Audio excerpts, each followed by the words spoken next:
Lo que sin duda contribuyó a aumentar mi odio fue descubrir a la mañana siguiente de haberlo traído a casa que aquel gato, igual que Plutón, era tuerto. Esta circunstancia fue precisamente la que lo hizo más grato a mi mujer, quien, como ya dije, poseía en alto grado esos sentimientos humanitarios que alguna vez habían sido mi rasgo distintivo y la fuente de mis placeres más simples y más puros. El cariño del gato por mí parecía aumentar en el mismo grado que mi aversión.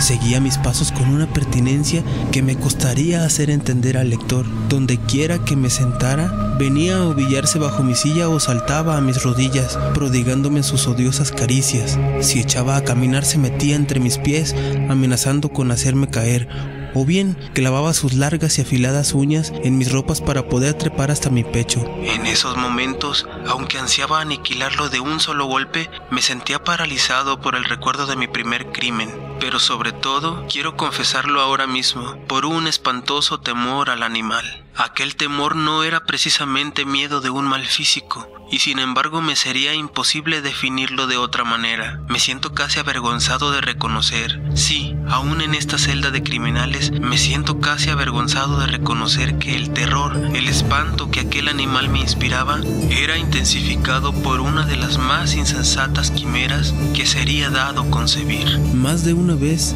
mi mujer me había llamado la atención sobre la forma de la mancha blanca de la cual ya he hablado y que constituía la única diferencia entre el extraño animal y el que yo había matado. El lector recordará que esta mancha, aunque grande, me había parecido al principio de forma indefinida, pero gradualmente de manera tan imperceptible que mi razón luchó durante largo tiempo por rechazarla como fantástica. La mancha fue asumiendo un contorno de rigurosa precisión. Representaba ahora algo que me estremezco al nombrar, y por ello odiaba, temía y hubiera querido librarme del monstruo si hubiese sido capaz de atreverme. Representaba, digo, la imagen de una cosa atroz, siniestra, la imagen del patíbulo.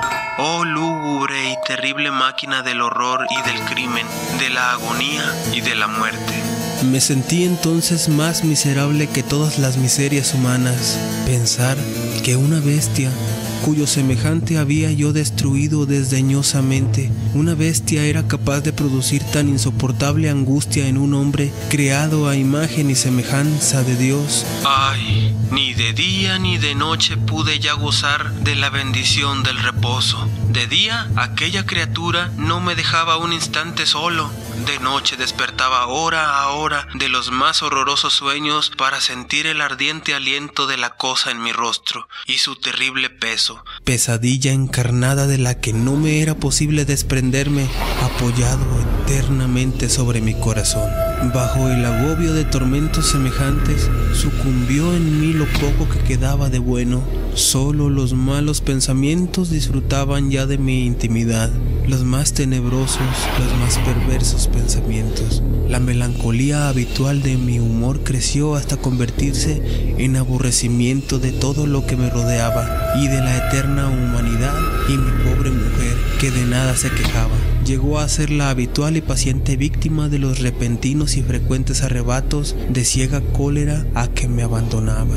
Cierto día, para cumplir una tarea doméstica, me acompañó al sótano de la vieja casa donde nuestra pobreza nos obligaba a vivir. El gato me siguió mientras bajaba la empinada escalera y estuvo a punto de tirarme cabeza abajo, lo cual me exasperó hasta la locura. Alzando una hacha y olvidando en mi rabia los pueriles temores que hasta entonces habían detenido mi mano, descargué un golpe que hubiera matado instantáneamente al animal de haberlo alcanzado. Pero la mano de mi mujer detuvo su trayectoria. Entonces, llevado por su intervención a una rabia más demoníaca, me zafé de su brazo y le hundí el hacha en la cabeza. Sin un solo quejido, cayó muerta a mis pies. Cumplido este espantoso asesinato, me entregué al punto y con toda sangre fría a la tarea de ocultar el cadáver. Sabía que era imposible sacarlo de casa, tanto de día como de noche, sin correr el riesgo de que algún vecino me observara. Diversos proyectos cruzaron mi mente. Por un momento pensé en descuartizar el cuerpo y quemar los pedazos. Luego se me ocurrió cavar una tumba estaba en el piso del sótano. Pensé también si no convenía arrojar el cuerpo al pozo del patio o meterlo en un cajón, como si se tratara de una mercadería común, y llamar a un mozo de cordel para que lo retirara de casa. Pero al fin di con lo que me pareció el mejor expediente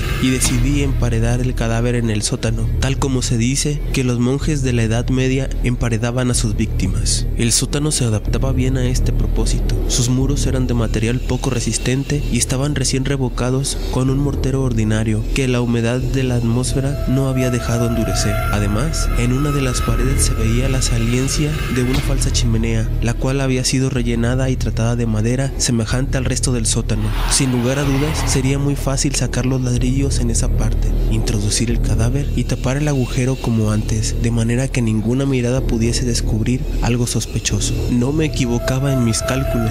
Fácilmente saqué los ladrillos con ayuda de una palanca y luego de colocar cuidadosamente el cuerpo contra la pared interna, lo mantuve en esa posición mientras aplicaba de nuevo la mampostería en su forma original. Después de procurarme argamasa, arena y cerda, preparé un enlúcido que no se distinguía del anterior y revoqué cuidadosamente el nuevo enladrillado. Concluida la tarea, me sentí seguro de que todo estaba bien. La pared no mostraba la menor señal de haber sido tocada. Había barrido hasta el menor fragmento de material suelto. Miré en torno, triunfante, y me dije: aquí, por lo menos, no he trabajado en vano.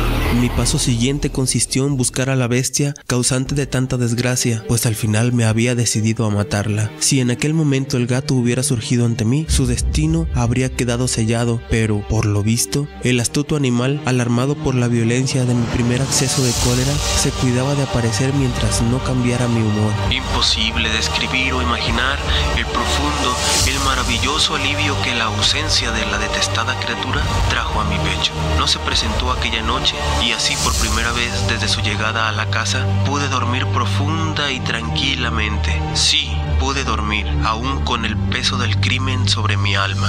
Pasaron el segundo y el tercer día y mi atormentador no volvía. Una vez más respiré como un hombre libre. Aterrado, el monstruo había huido de casa para siempre. Ya no volvería a contemplarlo. Gozaba de una suprema felicidad y la culpa de mi negra acción me preocupaba muy poco. Se practicaron algunas averiguaciones a las que no me costó mucho responder. Incluso hubo una perquisición en la casa, pero naturalmente no se descubrió nada. Mi tranquilidad futura me parecía asegurada. Al cuarto día del asesinato, un grupo de policías se presentó inesperadamente y procedió a una nueva y rigurosa inspección.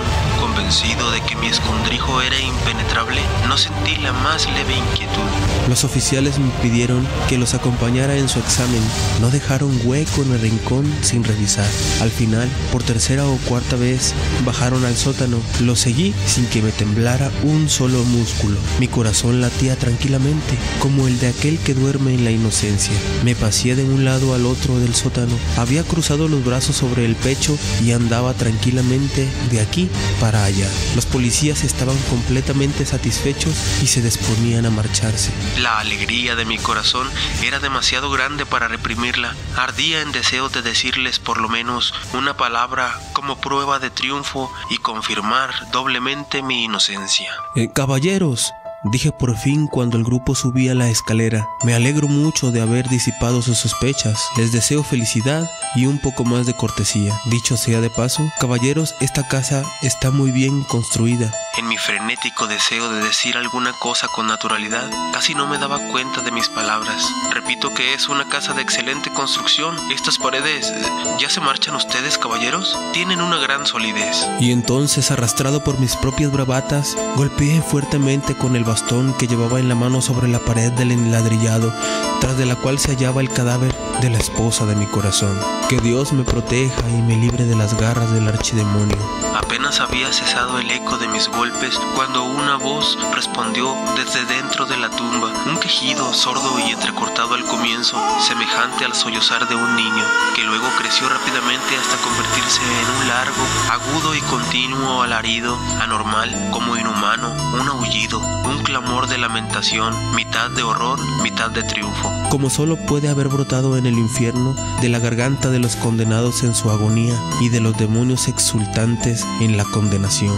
Hablar de lo que pensé en ese momento sería locura. Presa de vértigo, fui tambaleándome hasta la pared opuesta. Por un instante el grupo de hombres en la escalera quedó paralizado por el terror. Luego, una docena de robustos brazos atacaron la pared, que cayó de una pieza. El cadáver, ya muy corrompido y manchado de sangre coagulada, apareció de pie ante los ojos de los espectadores. Sobre su cabeza, con la roja boca abierta y el único ojo como de fuego, estaba agazapada la horrible bestia cuya astucia me había inducido al asesinato y cuya voz delatadora me entregaba al verdugo. Había emparedado al monstruo en la tumba.